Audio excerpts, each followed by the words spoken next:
I'd like to ask a question about the more general history of the Loyalist would-be insurgency over Home Rule to Professor Laffan. I honestly cannot see how the Loyalists would have bitten the hand of that fed them, as the saying goes. If the First World War had not occurred, does Professor Laffan really think that the UVF, even for all their numbers, 100,000 or so armed men, something like that, maybe more, would really have fought the nation which ruled them and which were their brothers and all that? They might have fought against Irish nationalists, but I couldn't honestly see them starting a civil war. The mutiny, was it the Curragh mutiny? Major Hubert Gough led. It was only a small group of officers, and they were all in Ireland, and they had Irish roots, so they had a vested interest in rebelling against putting down a Loyalist insurgency, in refusing to put it down. The army in England would have had a lot more men who would have put down the Loyalist uprising. It's only a speculative question, but what does Professor Laffan think about that? I know that in the months before the outbreak of the war, not of course that anybody knew it was coming, in early 1914, Carson was desperately, miserably unhappy. His health was in decline because of the prospect of having to implement his threats. He remained hopeful and, as it turned out, rightly confident that in an eyeball-to-eyeball confrontation with Asquith, Asquith would blink first. But suppose Asquith didn't blink. Suppose he did have to go ahead and rebel. It was a horrible dilemma for a man so deeply committed to the Union. Whether he would or would not have led a rebellion, we don't know. Certainly the government, by July 1914, was very, very seriously worried. In fact, earlier, by March 1914, very seriously worried that he would. It's possible that he would have done, but it's interesting that there was, throughout Unionist Ulster, a total feeling of relief when the war broke out and the problem was resolved. And a man I know many years ago, T.K. Daniel, began doing research on the dilemmas apparently faced by Unionists and their reaction to the outbreak of the war, and discovered that there was no subject there for him to examine. As soon as the war broke out, the question of rebellion simply disappeared. It was never talked about. The Unionists were back where they had always wanted to be, on the side of the British government, supported by the British government, or at least able to forget the nightmare of having to rebel. But I don't think there's any reason to dismiss their threats as mere simple bluff. We can, I'm fairly certain, be sure that at least some would have fought. Others would have been overcome by the embarrassment of having to fight the people they wanted to remain in an unchanged relationship with. Some would have fought, and when we look at the way in which just a few years later in Cork and Tipperary and elsewhere in the south, a small number of people were able to hold up a very large number of British soldiers, it is possible that some Unionists, whether or not Carson would have led them, some Unionists fighting to remain British against what they regarded as a treacherous government that had abandoned them to their enemies, a government that had done a sordid deal with Redmond. Some would have fought, and probably, I'm guessing of course, some would probably have fought and might have been able to put up resistance for a while. And of course there would have been, on the part of British public opinion, utter dismay at what is happening and a feeling that the government should not have allowed this. And King George V brought intense pressure to bear on Asquith from March 1914 onwards to do a deal, to make a compromise. He said, I will not have civil war in my kingdom on my watch, in my reign. It is up to you, Mr. Prime Minister, to ensure it does not happen. So the King was very worried about it, the Prime Minister was worried about it. The Curragh Mutiny took place because of steps that the government was making to ensure that if a rebellion would break out, the army would be well positioned to put it down at an early stage. And of course, as we know, that collapsed in ruins. So it is hypothetical, and personally I enjoy following the what-ifs of history. In this case, we know the curtain came down just before the last act of the play was due to end, just before Hercule Poirot was going to announce who the murderer was, and we are left in suspense as to what the end result would have been, and we can only guess. My personal guess is that there would have been violence of some sort, and that, again, looking ahead just a few years, 1920 and 21 in the south, it could have been very embarrassing, and there would have been an anti-government movement in Britain because the government had failed to control the situation. But it's inevitably just hypothesis. Anybody else want to pick that up? Just can I say, Lord Dunleith, who was one of the leading unionists in County Down, wrote a memo to Carson in 1915 saying, you know, we weren't really serious about going to war against the British Army, were we? I mean, if Home Rule comes about. So clearly there were some backsliders amongst the Ulster Provisional Government, but clearly that's just one, perhaps not typical example. We have another hand up there. Sorry, Mark here. My question is, what was it undermined the Irish Parliamentary Party? I know it's been put forward that Edward Carson played a part in it and the events of World War I played a part in it, but was it not also something more fundamental at stake in that the Irish Party's support for the Union was something that perhaps wasn't that popular amongst their followers, certainly not as enthusiastic as what it was for the Union, for supporters of the Unionist Party.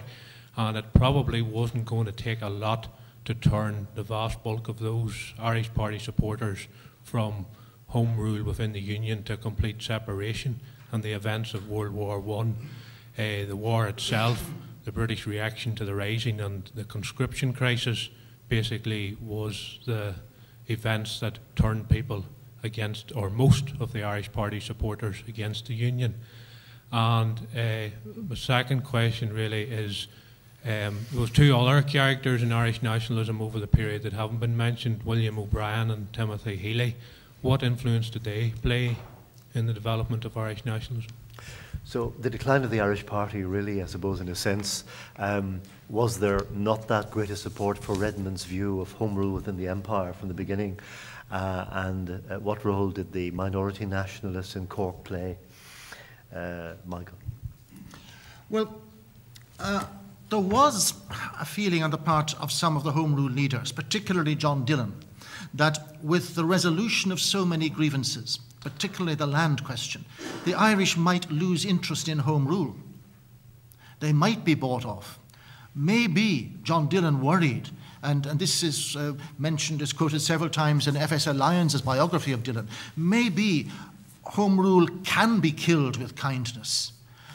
Maybe our party will disintegrate and there will be liberals and conservatives or farmers or Labour or other groups coming in, and the demand for home rule might go. Now, if Dillon was worried about that in the context of home rule, Republicans must have been even more worried. There are fewer people still who were anxious or determined to secure a republic. Remember that Griffith's Sinn Féin party contested only one by-election before 1917 in North Leitrim. It lost very badly. When one of the future Easter rebels, Major John McBride, contested a by-election earlier than that in Mayo 1900, he was humiliatingly defeated. The Irish people might not have been wildly enthusiastic about Home Rule and the Home Rule party, and of course it fluctuated up and down with serious extended troughs. Nonetheless, there were no signs of them being committed to alternatives. There were occasional outbursts of sentimental opposition to Britain, as in 1898 and the centenary of the 1798 Rising, but that faded away. You mentioned Healy and O'Brien, two of Parnell's lieutenants, who devoted much of the first 16, 18 years of the 20th century to waging war on their former colleagues, undermining Redmond and Dillon, maverick, destructive politicians who, with the exception of one county, County Cork, where, with that exception, they achieved very, very little.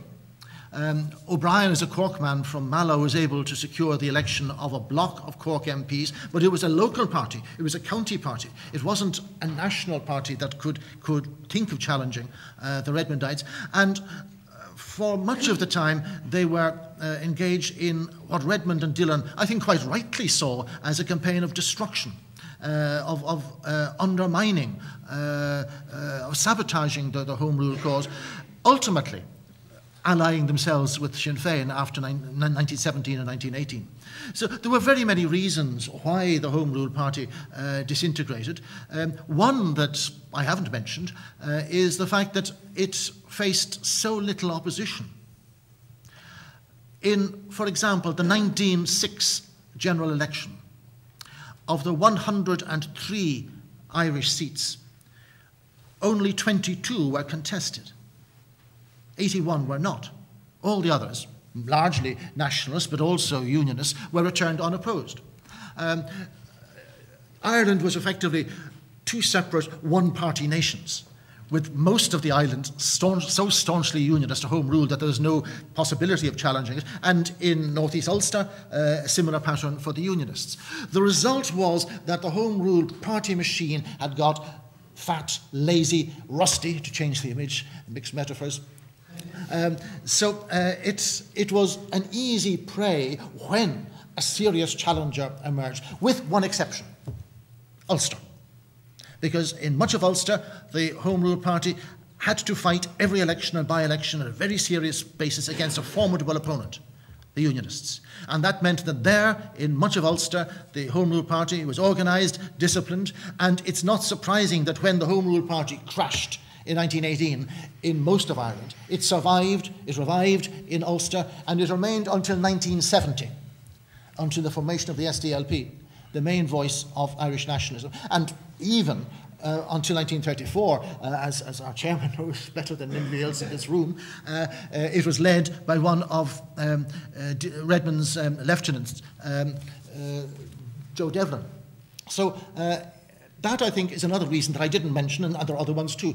It was a death with... the Home Rule Party died with many, many causes. Was it murder? Was it suicide? Was it a natural death? It was a bit of all those, all three, I think. Thank you very much. Donald, do you want to comment on the Irish Party? Well, it's hard to follow that, but I would suggest that, yes, there was perhaps a generational aspect to it.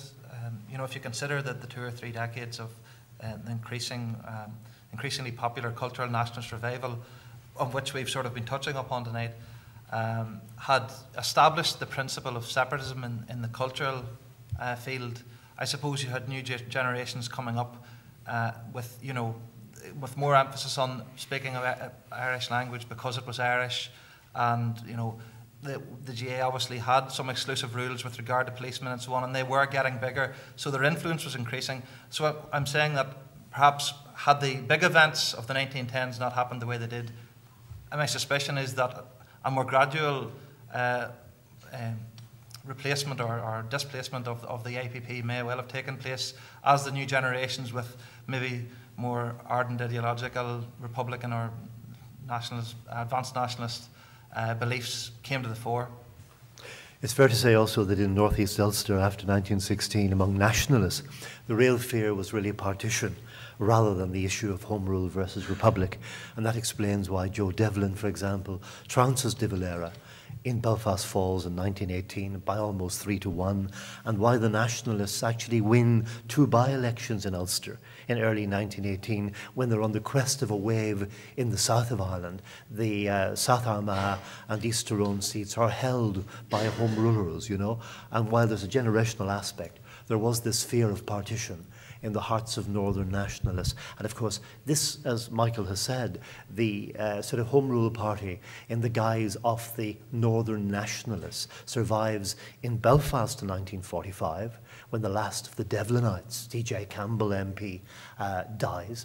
And really, in one form or another in rural Ulster, down to 1970, the 1969 election, when John Hume defeats Eddie McAteer. That's really the end of the Home Rule Party in the whole of Ireland.